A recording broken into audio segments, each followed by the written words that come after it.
কিন্তু এইবিলাক কি কথা? নতুন ল'ৰা উত্তেজিত হৈ যাব, নতুন ল'ৰাৰ আৰু বেলেগ কাম নাই, উত্তেজিত হ'ব, নিজৰ অসমত নিজে উত্তেজিত হ'ব।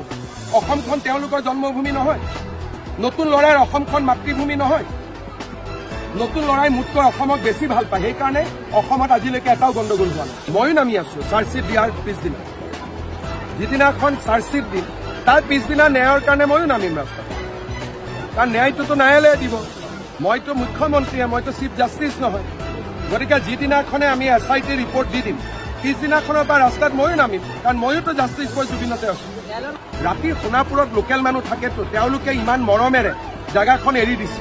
এতিয়া তেওঁলোকক গোটেই ৰাতি আমি দিগদাৰি কৰি থাকিম নেকি? উত্তেজিত কৰিব বিচৰা সকলোৰে বিৰুদ্ধে চৰকাৰ কঠোৰ হ'ব। গতিকে চৰকাৰে উত্তেজিত কৰিব পৰা শক্তিবিলাকৰ বিৰুদ্ধে কঠোৰ হ'ব। যি কথা জুবিনে কোৱা নাছিল সেই কথা আমি কিয় কওঁ? কেতিয়াবা জুবিনে ডিমাণ্ড কৰিছিল নেকি যে ৰাতি 10টা বজাৰ পিছত ভূপেন হাজৰিকাৰ সমাধিটো খুলি দিয়ক বুলি? যিটো কাম জুবিনে জীয়াই থকা দিনত কৰা নাছিল, জুবিনৰ নাম লৈ জুবিনৰ মৃত্যুৰ পিছত এইবিলাক কাম আমি কৰিব নাপায়।